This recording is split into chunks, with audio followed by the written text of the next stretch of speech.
You are not responsible for the poverty you are born into, but you are responsible for refusing to repeat it. If your parents were poor, I want you to hear this very clearly. The story is not an insult to you, but it is also not a blueprint you are obligated to follow.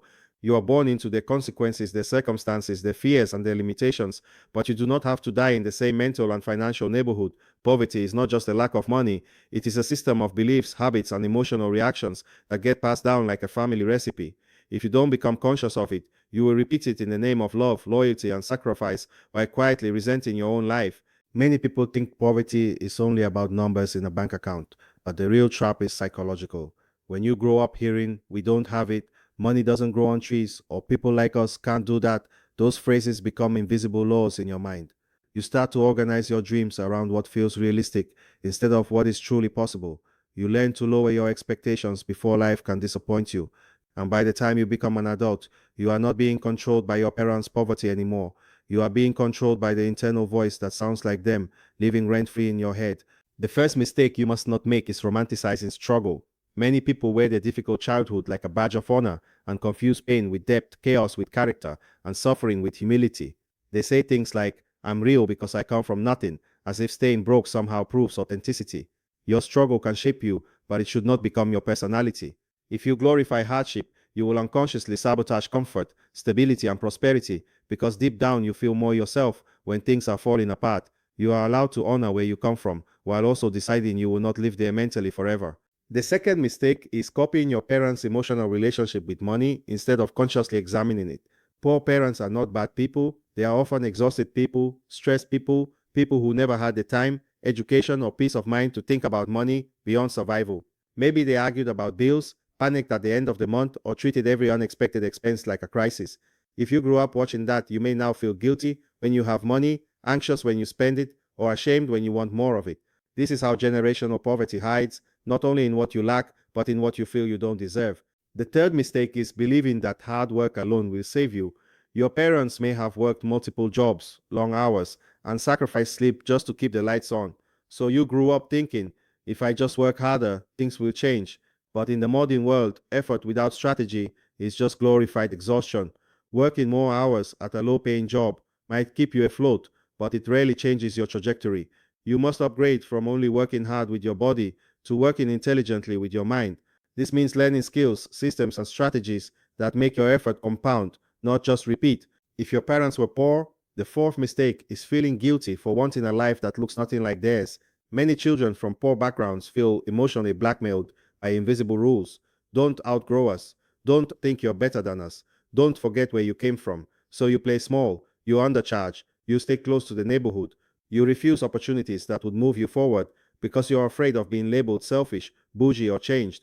But understand this, you are not betraying your family by breaking the pattern. You are betraying your bloodline if you refuse to evolve it. Another common mistake is repeating the same timeline your parents had. If your parents had children young, without financial stability, without emotional maturity, and without a plan, you might feel pressure to do the same. You hear things like, when are you giving us grandchildren young? Or you're not getting any younger. And suddenly you are making life decisions from guilt and fear instead of wisdom. Generational poverty is not just about money. It is about repeating life milestones before you are ready, then spending the next decades trying to survive decisions you made out of pressure. You are allowed to pause, to plan, and to prepare before you create a family. The sixth mistake is equating escaping poverty with buying expensive things. Many people, especially those who come from poor households, chase symbols instead of substance. The car, the shoes, the watch, the designer clothes, the weekend lifestyle, these become proof that I made it. But if your income rises and your spending rises even faster, nothing has truly changed. You are just a more elegantly dressed prisoner. The point of escaping poverty is not to impress people who doubted you. It is to build a life where your choices are not controlled by fear, debt, and desperation. A subtle but deadly mistake is refusing to enter rooms where you are the least experienced or the least comfortable. Poor backgrounds teach you to avoid embarrassment because embarrassment feels like danger. You might avoid financial advisors because you don't want to feel stupid, refuse networking events because you feel out of place, or ignore opportunities because everyone there seems better than you. But understand this clearly. Staying only around people who know what you know will keep you earning what you earn. Growth always requires temporary discomfort, including being the least knowledgeable person in a room full of people who have what you want. The next mistake is ignoring the language of money. Your parents may have been experts in survival, but no one ever taught them about interest rates, taxes, investments, assets, or cash flow. If you repeat this, you will work for money for 50 years and never make money work for you. You don't have to become a Wall Street genius. You just need to understand the basics: how to budget, how to escape debt, how to build an emergency fund, how to invest gradually, and how to protect yourself financially. Financial literacy is not a luxury subject. It is self-defense against systems that profit from your ignorance. If your parents were poor, another mistake is to build your entire identity around being the savior of the family. You become the one who sends money back home, pays everyone's bills, and sacrifices your dreams so everyone else can breathe.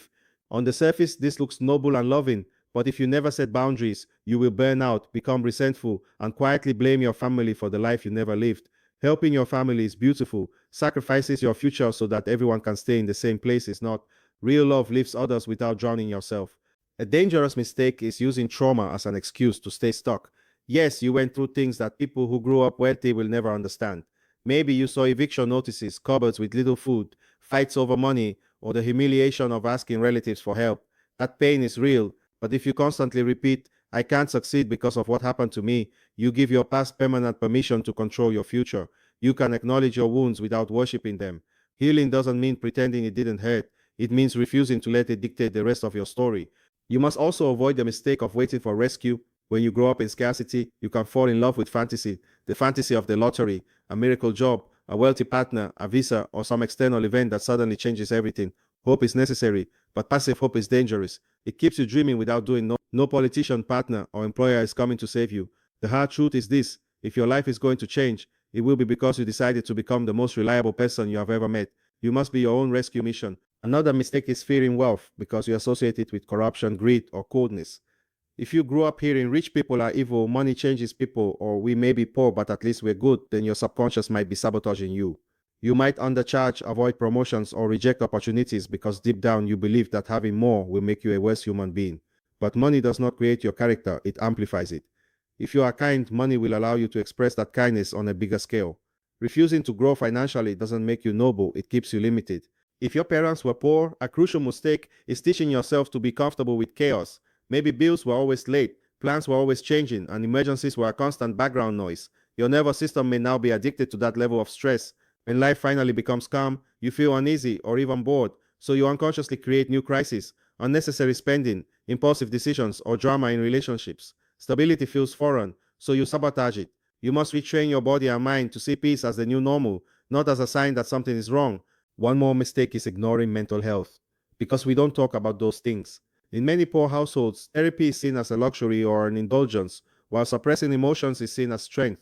You grow up being told, just deal with it, life is hard for everyone, or stop complaining. So you learn to numb yourself with distractions, addictions, overworking, or relationships. But unaddressed emotional pain becomes expensive later. It costs you clarity, focus, relationships, and sometimes even your ability to seize opportunities. Healing your mind is not a side quest, it is a precondition for sustainable success. If your parents were poor, another hidden mistake is rejecting anything that feels unfamiliar, even when it is good for you. Wealthier environments, educational opportunities, therapy, coaching, new social circles, they can all trigger feelings of "I don't belong here." Instead of embracing that discomfort as a sign of growth, you run back to what feels unfamiliar, even if what feels unfamiliar is stress, confusion, and financial struggle. Remember this: familiarity is not the same as safety. Many people stay in emotional and financial prisons simply because the view from the bars is the one they grew up with. You must also avoid the mistake of copying your parents' beliefs about what is practical.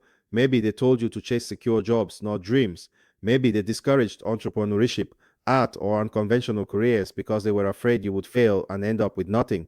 Their fear was based on their reality, not your potential. While responsibility is important, you cannot build a fulfilling life purely on their fears. What was risky for them in their time might be standard for you in yours. You honor them, not by living inside their limitations, but by using opportunities they never had. A frequent mistake is confusing being busy with being productive. Poor environments often glamorize grind culture, always working, always tired, always chasing.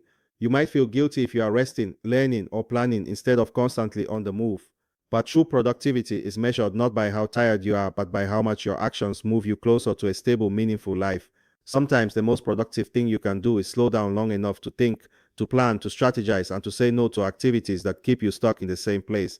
The next mistake is failing to design a long-term financial structure for your life. Many people from poor homes only think in monthly cycles: rent, bills, food, repeat. You must learn to think in decades. Where do you want to be in 5, 10, 20 years? What systems are you building now so that your future self is not living in constant emergency mode? This includes building an emergency fund, reducing high interest debt, investing slowly and consistently, developing multiple income streams, and protecting yourself with insurance where necessary.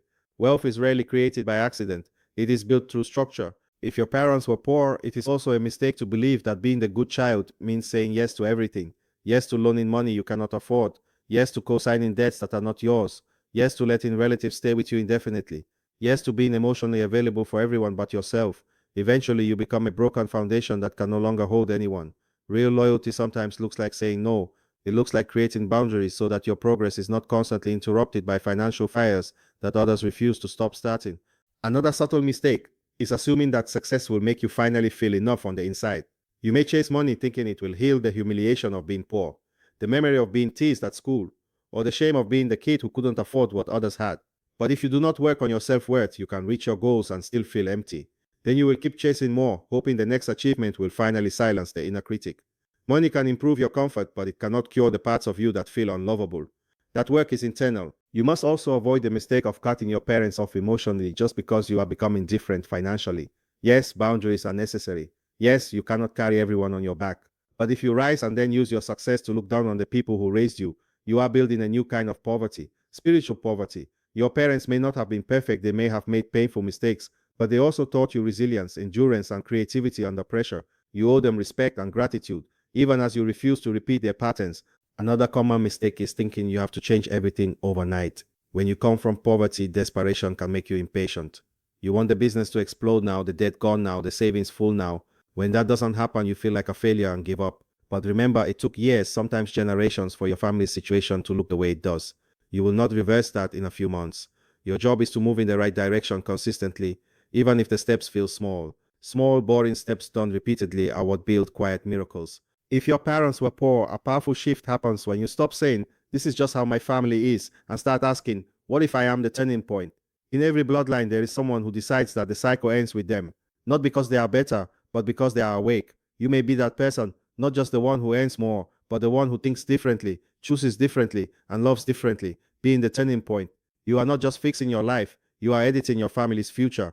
You must also avoid the mistake of building wealth but not passing on wisdom. If you escape poverty and your children only see your money but never learn your mindset, they can lose in one generation what took you a lifetime to build. Teach them early about saving, about gratitude, about investing, about boundaries, about not worshiping material things. Teach them that money is a tool, not an identity. Your goal is not to raise spoiled children with rich parents. Your goal is to raise grounded children who will never have to heal from the poverty you carried. Finally, understand this.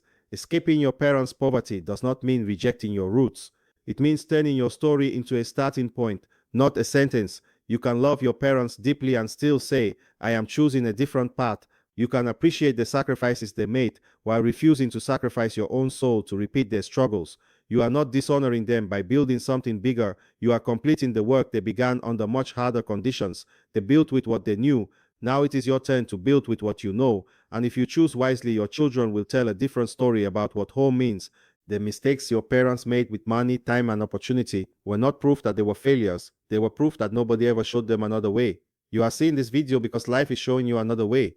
Do not waste that. Learn the language of money. Heal your inner relationship with word. Set firm boundaries. Refuse to romanticize struggle. Step into rooms where you feel uncomfortable but curious. Create stability before you create additional responsibilities. And most of all, decide that your love for your parents will be expressed not by copying their limitations, but by honoring their sacrifices through your transformation. One day, your children or the young people who look up to you will ask, "How did our family change?" And you will be able to say, "Because I refused to let poverty be our destiny. I turned pain into focus, shame into wisdom, and fear into strategy." That is the legacy you are capable of building. Your parents' poverty was the opening chapter, not the final page. Now the pen is in your hands. Write something your ancestors could only dream of. If your parents were poor, don't repeat this silent mistake, using money to medicate your emotions. Growing up with stress, scarcity, and chaos makes treating yourself feel like healing. But those little dopamine hits add up to big lifelong chains. Learn to sit with your feelings without swiping your card. Therapy, journaling, walking, building those pay you back. Emotional spending just keeps you broke and still hurting.